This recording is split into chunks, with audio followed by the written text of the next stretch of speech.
உண்மையாலுமே குமரனோட வாய்ஸ் நோட்ஸை கேட்டதுக்கப்புறம் அதிர்ச்சி பேரதிர்ச்சியில் அப்படியே உறைஞ்சு போயிட்டோம் அப்படின்னு நீங்கள் நினச்சிங்கன்னா கமெண்ட் பாக்ஸில் உங்களோட அதிர்ச்சியை தெரிவிச்சிருங்க. இல்லையா உங்கள் மனசில் என்னென்ன ஃபீலிங் வருதோ அதையெல்லாம் சொல்லிடுங்க. என்னை பொறுத்த வரைக்கும் உண்மையிலே சொல்கிறேங்க, அப்படியே தாங்க முடியலைங்க. அப்படியே கண்ணை கட்டி அப்படியே கடலில் தள்ளி விட்ட மாதிரி அப்படியே பேரதிர்ச்சியாக இருக்குது. என்னங்க ஒரு மனுஷன் இப்படியாங்க இருப்பான்? 2 பக்கம் வாழ்க்கை அட்டை அப்பா. ஒரு மனுஷன் 2 வண்டியில் சவாரி செஞ்சுருக்கானே, அதுவும் பக்குவமாக ஸ்மூத்தாக பண்ணிகிட்டு இருந்திருக்காரே இந்த சந்தானம். உண்மையிலே அதிர்ச்சி தாங்க முடியலைங்க. இவரை என்ன சொல்லலாங்க? காவேரி சொல்லல, எல்லாரும் சாரதாம்மா சொல்லலாம், இது பசுவோட வேலையாக தான் இருக்கும், இவங்களாம் புரிஞ்சுக்கல அப்படின்னு அம்மா இவங்களுக்கு சப்பக்கட்டு கட்டினமே இப்படி பண்ணி போட்டாங்களங்க. ஆச்சரியமாக இருக்குங்க. ஐயோ யாரை நம்புறது யாரை நம்பக்கூடாது? அதிர்ச்சியில் எனக்கு அதை பார்த்த கையோட குமரன் வாய்ஸ் நோட்டை கேட்டோன்னே அப்படியே ஒரு 5 நிமிஷம் அதை ஸ்டாப் பண்ணிட்டு இருந்தேங்க. எனக்கு நடப்பு நினப்பு தான் வருது. இப்படிலாம் உண்மையிலே ஒரு குடும்பம் இருந்தால் அந்த குடும்பம் என்ன தாங்கும்? அது தெரிஞ்சு நேருக்கு நேரம் சண்டை போட்டுட்டு இருக்கிறது கூட வேறு விஷயம். தெரியாமல் கடைசி காலத்தில் அந்த குடும்பம் அதுவும் புருஷனை இழந்திருக்கையில் இப்படி ஒரு அவதூறை கிளப்பிக்கிட்டு நின்னா எந்த குடும்பங்க தாங்க முடியும்? அம்மாடியை தாங்க முடியலை. அதுக்கப்புறம் நல்ல மனசுள்ளவங்க நம்ம குமரனும் விஜயும், நம்ம நிவினும் விஜயும். ஆனால் என்ன நடக்க போகுது பார்த்தா அதிர்ச்சி ஆகுறாரு. விஜய்க்கு தாங்க முடியல. நிவின் சொல்லிடுறாரு விஜய்கிட்ட. அதை கேட்டுட்டு அந்த மனுஷன் பார்த்தா உடஞ்சி போயிடுறாருங்க. உண்மையிலே அவருக்கு தாங்க முடியலை. என்ன சொல்கிறது ஒன்றும் புரியாமல் தவிக்கிறாங்க. அந்த குடும்பம் மறுபடியும் தூங்குறதுக்கு நிற்கிது. வேறு வழி இல்லை. விஜய் அத்தைக்கிட்ட சமாதானப்படுத்தி பாவம் குளிரில் இருக்க வேணான்னு சொன்ன கையோட நம்ம தலைவன் எவ்வளியோ அதே வழிதான் தொண்டனு அப்படின்னு சொல்லுவாங்க. அதே மாதிரி தாங்க நம்ம தலைவியும் ஆமாம்மா அவர் சொல்கிறது சரிதான்னு சொல்லிட்டு பாவமாக கூப்பிட்டுக்குவோம்னு சொல்லி சாரதாவை சமாதானப்படுத்தி அவங்கள உள்ளார கூப்பிட்டு படுக்க வச்சுக்கிறாங்க. இதுதாங்க மனுஷ தன்மைங்கிறது. உண்மையிலங்க காசு இன்னைக்கு வரும் நாளைக்கு போகும். அவங்க எதிரியாகவே இருக்கட்டுமே தஞ்சம்னு நிற்கிறாங்க. விஜய் ஐ லவ் யூடா அப்படின்னு தாங்க சொல்லணும். நல்லா சமாதானப்படுத்தி உள்ளார வச்சு தூங்க வச்சிடுறாங்க. அதை விட நம்ம தலைவியை தூங்க வைக்கிறதுக்குள்ள, அதாவது அவங்க விஜய் மேலே கோவிக்கலைங்க. இப்படி தாங்க ஒரு பொண்டாட்டி இருக்கணும். புரிஞ்சுக்கிட்ட பொண்டாட்டினா இனிமேல் இதுதான் வேறு லெவல்னு தான் சொல்லணும். ஏன்னா புருஷன் எப்படி கோடு போட்டோன்னு ரோடு போட்டுச்சு பார்த்தீங்களா? ஆமாம்மான்னு சொல்லிட்டு. ஆனால் கங்கா தாம்னு குதிக்குது. வேணவே வேணான்ட்டு யமுனாப்பில் நிவின்னு சொன்னதை கொஞ்சம் அட்ஜஸ்ட் பண்ணிக்கிட்டு சரி இருக்கட்டும் அப்படின்றது.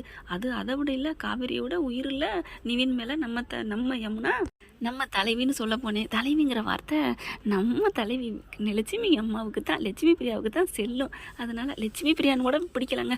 அதாவது பிடிக்கலைங்கன்னு சொல்லவில்லை. காவேரி அப்படின்னாலே நம்ம லட்சுமி பிரியா ஞாபகம் தாங்க வருது. நாங்கள் முந்தா நாள் கூட ஊருக்கு இங்கே சென்னையிலேருந்து இங்கே புதுக்கோட்டை வந்தோம். அப்படி காவேரி அரை கடக்கையில் காவேரி அப்படின்னு சொல்லி அந்த நினப்பு தாங்க வருது. காவேரி அரை கடந்துட்டோம் அப்படின்னு சொல்லிக்கிட்டு இருக்கையில் சந்தோஷம் அந்தளவுக்கு ஒரு இதாகிடுச்சு. அடுத்து எல்லாம் படுக்க போயிடுறாங்க. நிம்மதியே இல்லைங்க. சாரதா அப்படியே உட்காந்துக்கிட்டே இருக்கு, ஒன்றும் பண்ண முடியாமல். விஜய் காவேரி சமாதானப்படுத்துகிறாங்க. காலையில் கண்டிப்பாக அதை மாற்றுறோம். ஏங்க இப்போ என் பேரில் மாற்றுறதோ வீடு விற்கிறதோ அது பிரச்சனை இல்லைங்க. அப்புறம் ஏன்டா ஒரு மாதிரியாக இருக்கிற? இல்லைங்க எனக்கு ஒரு மாதிரியாக இருக்குங்க. இப்போ என்னங்க பண்ணுறது? விடு காலையில் பார்த்துக்குவோம் விடு. காவேரிகிட்ட சொல்லுவோமா அப்படின்ட்டு காவேரி இங்கே வா அப்படின்னு சொல்லிட்டு கூட்டிகிட்டு போகிறாங்க. என்ன வா அப்படின்னு சொல்லிட்டு போய் தனியாக உட்கார வைக்கிறாரு. உட்கார வச்சு என்ன அப்படிங்கிறாங்களா? இல்லை நம்ம இங்கனக்குள்ளே பேசினா கூட யாராவது கேட்டுருவாங்க, அதனால் உன்ட்ட ஒரு விஷயம் சொல்லுவேன், நீ பொறுமையாக கேட்கணும். என்ன மாமா என்ன பீடியை போடுறீங்க? ஒன்றும் புரியலை. இல்லை ஒருவேளை நீங்கள் அப்பாவை நம்புறியா? என்னங்க பண்ணுறது? நிவின்னு ஃபோட்டோ எல்லாம் உண்மைங்கிறாரு.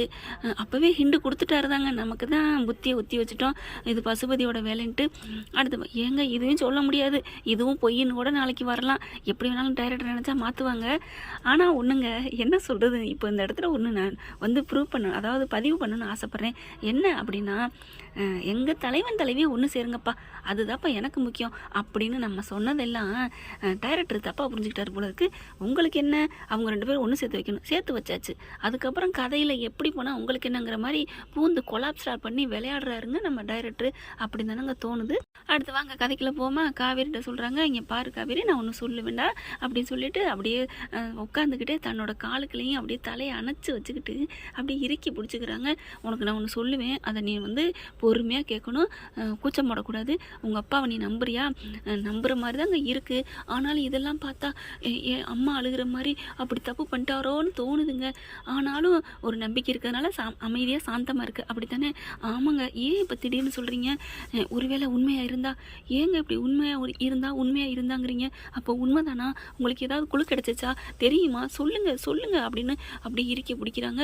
அவங்க கன்னத்தை பிடிச்சிட்டு சொல்லுங்கள் நிஜமாவா அப்படின்னு அந்த கண்ணு ரெண்டையும் படக்குன்னு பார்க்க நமக்கு தலைவன் என்ன பண்ணுறாரு காவேரிகிட்ட, இங்கே பாரு பொறுமையாக இரு அப்படின்னு சொல்லிட்டு, இங்கே பாரு காவேரி மாமா அவங்கள முத்துமலரை 2வது கல்யாணம் பண்ணிக்கிட்டது உண்மைதான் அப்படிங்கிறாங்க.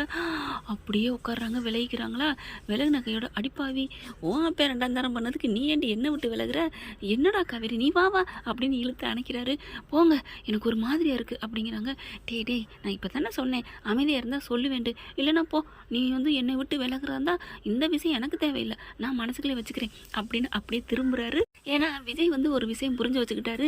காவேரியை பொறுத்த வரைக்கும் நம்ம கோவிச்சுக்கிட்டோம்னா நம்மக்கிட்டே அட்டை மாதிரி ஒட்டிக்குவா அப்படிங்கிறத தெரிஞ்சு வச்சுக்கிட்டாரா.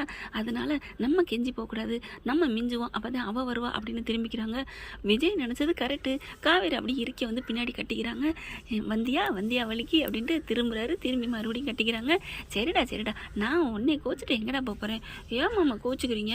நான் கோவிக்கலடா, எப்போயுமே எது பேசினாலும் இறுக்கிய கட்டி பிடிச்சிக்கிட்டே பேசணும் அப்படின்ட்டு இறுக்கிய கட்டி பிடிக்கிறாங்க. அதாவது ஒரு படத்தில் நீங்கள் எது பேசுவதாக இருந்தாலும் கட்டி பிடிச்சிக்கிட்டே பேசவும் அப்படின்னு சொல்லி எழுதுவாங்க இல்லையா? நயன்தாரான்னு நினைக்கிறேன் ஜெயம் ரவி படத்தில். ஏன்னா அவன் ஹார்ட்டுக்குள்ளே மைக் வச்சு ஆப்ரேஷன் பண்ணியிருப்பாங்களே, அதனால் நம்ம பேசுகிறது கேட்கும் அப்படின்னு எழுதிக்கிட்டே அப்படியே கட்டி பிடிச்சிக்கிட்டே பேசுங்க அப்படிங்கிறாங்களா. அதே மாதிரி தான் விஜயும் சொல்கிறாரு, நீ என்னை கட்டி பிடிச்சிக்கிட்டே இரு நான் உனக்கு சொல்கிறேன் அப்படிங்கிறாங்க. ஐயோ ஒரு உண்மையை சொல்கிறது காட்டிலையும் என்னென்ன பண்ணுறேன் பாரு. நீ சும்மா கட்டிப்பிடின்னு சொன்னாலே பிடிப்பேன்டா, நீ வாடா இந்த கட்டிப்பிடி போதுமா இந்த கட்டிப்பிடி போதுமா அப்படின்னு இருக்க கட்டி பிடிக்கிறாங்க. பாதி தான் வந்திருக்கு, இன்னும் மானே தேனே இதெல்லாம் வரல, என்ன புரியலை அப்படிங்கிறாங்க. இல்லடி கட்டி பிடிச்சிட்டா அடுத்தது என்ன இருக்குது அப்படிங்கிறாங்களா. எதுக்கு வரீங்கன்னு எனக்கு தெரியுது அப்படின்னு சொல்லிட்டு அப்படியே டக்குன்னு முத்தத்தை கொடுத்துட்றாங்க. இந்த முத்தத்துக்காண்டி 300 வருஷம் வேணாலும் இல்லை 3000 இல்லை எத்தனை வருஷம் வேணாலும் தவம் இருக்கலாண்டி அப்படிங்கிறாங்க. பேராசை பாருங்க அப்படின்னு சொல்லிட்டு என்னங்க சொல்லுங்க அப்படிங்கல. கரெக்டாக காரியத்திலே குறியாக இருக்காளே, சரி நம்ம ஜாலியாக இருக்கிற மாதிரி அவளுக்கு குசிப்படுத்துகிற மாதிரி இருக்கணும், அப்போ தான் இந்த பேர் எதிர்ச்சியை தாங்க முடியும் அப்படின்ட்டு என்ன பண்ணுறாரு, நான் சொல்கிறத யார்ட்டையும் சொல்லாத காவேரி. என்ன சொல்ல போகிறீங்க? இல்லை யார்ட்டையும் சொல்ல மாட்டேன்னு ப்ராமிஸ் பண்ணு அப்படிங்கிறாங்க. அதெல்லாம் அப்புறம் தான் பார்த்துக்கலாம், உங்கள் மேலே நம்பிக்கை இருந்தால் சொல்லுங்கள் அப்படின்னு திரும்புகிறாங்க. போங்க அப்படிங்கல. ரொம்ப பில்டப் கொடுக்குறீங்க, நான் கொடுத்த முத்தம் கட்டிப்பிடிப்பு எல்லாத்தையும் திருப்பி தாங்க அப்படின்னு காவேரி சொல்ல, ஐயோ வேகமாக கொடுத்தாலும் கொடுத்துருவானே பாஞ்சிருவானே அப்படின்ட்டு ஒன்றும் இல்லை அப்படின்னா, அதெல்லாம் நீ சொல்லிட்ட, நீ கொடுத்த முத்தத்தையும் கட்டிப்பிடிப்பேன் வாங்கிக்க அப்படின்னு இருக்க கட்டி பிடிக்கிறாங்க. இவங்களை விலைக்கு போக பார்க்குறாங்க. அதெல்லாம் முடியாதுடி, மாமாவோட அணைப்பில் நீ விலைக்கு போக முடியுமா என்ன அப்படின்னு இருக்க கட்டி பிடிச்சி அப்படியே முத்தம் கொடுக்குறாரு. நீ கொடுத்ததெல்லாம் திருப்பி கொடுத்துட்டு போ அப்படிங்கிறாங்க. இப்படி பார்க்குறாங்களா, என்னடா இந்த பொண்ணை பார்க்கல உங்களுக்கு பாவமா இல்லையா? என்னது பொண்ணா? எங்க அடிச்சேன்னு வைங்களேன் அப்படின்ட்டு, இந்த பொண்டாட்டி பார்த்தா உனக்கு பாவமா இல்லையாடா? பாவமாக தான் இருக்குது. சரிடா அப்போ உண்மையை சொல்லுங்கள். நீ தான் டபுள் டமாக்கா கொடுத்துட்டிய என்ன? ஆமாம் இப்போ கொடுத்த நீ மொத்தத்தையும் கட்டிப்பிடிப்பையும் திருப்பி வாங்கிட்டேன். இப்போ நம்ம 2 பேருக்கு நேர்பை ஆயிடுச்சு. ஒன்றும் இல்லை, நீ மறுபடியும் கொடுத்தா தான் மாமாவுக்கு எனர்ஜெட்டிக் வரும் அப்படின்னு சொன்னோன்னே, மாமா போங்கு அப்படின்ட்டு டக்குன்னு கட்டி பிடிச்சிடுறாங்க. மொத்தம் கொடுத்துட்றாங்களா. நீ பெரிய கள்ளி தாண்டி, மாமாவை கட்டி பிடிச்சிக்கிட்டே இருக்கணும், அதுக்காண்டி இப்படி ஒரு ட்ராக்கை போடுறேன். சரிடா அப்படியே வச்சுக்கடா, உண்மையை சொல்கிறா அப்படிங்கிறாங்க. ஐயோ என்னடியாச்சு அப்படின்னு சொல்லிட்டு உண்மையை சொல்ல போகிறாங்க. காவேரி செல்லம் மாமா நான் சொல்லுவேன், நீ எதுவும் நினைக்கக்கூடாது அப்படின்னு சொல்ல, ஐயோ படுத்துறானே இப்போ நீ சொல்லலை கடிச்சு வச்சு பிடிப்பேன் அப்படிங்கிறாங்க. இல்லை நான் சொல்லிடுறேன் அப்படின்னுட்டு நிவின் சொன்னதை சொல்கிறாருங்க. நிவின் சொன்னதை சொல்ல அப்படியே அதிர்ச்சியாகி எந்திரிக்கிறாங்க. கூல் காம் டவுன் உட்காருங்க அப்படின்னு அமைதிப்படுத்துகிறாங்க. என்ன மாமா சொல்கிறீங்க? நிஜமாவா? அப்பா அப்படியா? ஐயோ அப்படின்னு அடிச்சுக்கிறாங்க தலையில். நான் நினச்சேன், ஐயோ இப்படி இருக்கக்கூடாதுன்னு நினச்சேனே. அப்போ நீ சொன்னியே காவேரி, அப்பா ஏன் இப்படி இருந்தேன், நான் அப்பா ஏன் அப்படி பண்ணாருன்னு நான் சொன்னேன் தான். ஆனால் அதில் ஒரு கொஞ்சோன்னு எனக்கு நம்பிக்கை இருந்துச்சு, அப்பா அப்படி இல்லைண்டு. ஆனால் நான் அப்பா மேலே எவ்வளோ உசுராக இருந்தேன், என்னை இப்படி பண்ணிட்டாரு அப்படின்னு அப்படியே மயக்கம் விழுகுது. மயக்கம் விழுந்து அப்படியே ஒரு மாதிரி ஆறாங்க. தாங்கி பிடிக்கிறாரு சரீர காவேரியை. என்னடாட்டே இது இதுக்கு தாண்டா சொல்ல மாட்டேன்னு சொன்னேன் அப்படின்னு அப்படியே தூக்கிட்டு போய் கட்டில் படுக்க வைக்கிறாங்க. ப்ளீஸ்டா ப்ளீஸ்டா அப்படிங்கிறாங்க. டக்குன்னு தண்ணியை தெளிக்கிறாரு. அப்புறமா கண்ணு முழிக்கிறாங்க. அப்படியே ஓன்னு அழுகிறாங்க. ப்ளீஸ்மா அப்படியே அழுகிறாங்களா? இதை நீ யார்ட்டையும் சொல்லாத காவேரி. அட போடா அப்படிங்கிறாங்க. டேய் நான் சத்தியம் வாங்கிட்டு தானே சொன்னேன், சொல்லாதடா. டேய் மாமா என்னை பற்றி என்னடா தெரிஞ்சிட்ருக்க? இதை நான் உங்ககிட்ட கேட்கணும்டா, யார்ட்டையும் சொல்லக்கூடாதுன்னு. அப்பாடா என்னை நீ தப்பாக நினைக்கல, நான் நினைக்கல. நீ ஏன்டா இதை என் மனசுல சொல்லி நோகடிச்ச அப்படிங்கிறாங்க. நான் சொல்லக்கூடாதுன்னு இருந்தேன் காவேரி, நீ கர்ப்பமாக வேற இருக்க, மனசு நோகக்கூடாதுன்னு. ஆனால் என் மனசாட்சின்னு ஒன்று இருக்கு இல்லையா, அவன் தான் ஏண்டா உன் பொண்டாட்டிக்கிட்ட மறைக்கிறியா, உண்மையை சொல்லுடா, திருட்டு பழைன்னு என்னை அடி நான் அடித்தேன். அதனால தான் காவேரி சொல்லிட்டேன், ப்ளீஸ் காவேரி அப்படிங்கிறாங்க. சரி விடுங்க அப்படின்னு சொல்லிட்டு, எனக்கு என்னால் தாங்க முடியலை, அம்மா பார்க்கவே பாவமாக இருக்குது அப்படிங்கிறாங்க. சரி விடு காலையிலைக்கு பத்திரத்தை மாற்றிட்டு கிளம்பிடுவோம். எப்படிங்க அப்பாவுக்கு கல்யாணம் ஆன பொண்ணு, அது என் தம்பி தங்கச்சி, அவங்களுக்கு எதாவது கொடுக்க வேணாமா அப்படிங்கிறாங்க. உங்கள் அம்மாவுக்கு தெரிஞ்சால் ஆஞ்சு விடும், வேறு ஏதாவது பிளானை பண்ணுவோம். உன் பேருக்கு பத்திரம் வந்தால் தான் உங்கள் அம்மா பத்திரமா இருக்கும், இல்லைன்னா பத்திரக்காளியாக மாறிடும் அப்படிங்கிறாங்க. அப்படி முறைக்கிறாங்க. என்னடா மாமா அப்படிங்கிறாங்க.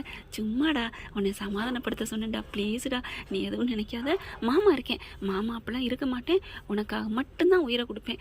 இல்லை நான் என்ன பண்ணுறது, ஆஞ்சநேயர் மாதிரி என் நெஞ்சை பொழந்து காமிக்கட்டுமா அப்படிங்கிறாங்க. போடா அப்படின்னு சொல்லிட்டு நெஞ்சிலே விழுந்து முத்தம் கொடுக்குறாங்க. ஏன் இப்போ ஒரு கேள்வியை கேட்பியே, என்ன கேள்வி? நீங்களும் அப்படி பண்ணிடுவீங்களா?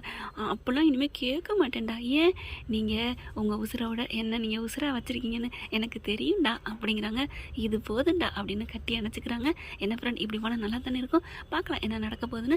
இந்த பற்றி உங்களுக்கு பிடிச்சிருந்துச்சுன்னா உங்கள் பொண்ணான கையில் ஒரு லைக்கை போட்டு சப்ஸ்கிரைப் பண்ணிடுங்க. Thank you friends.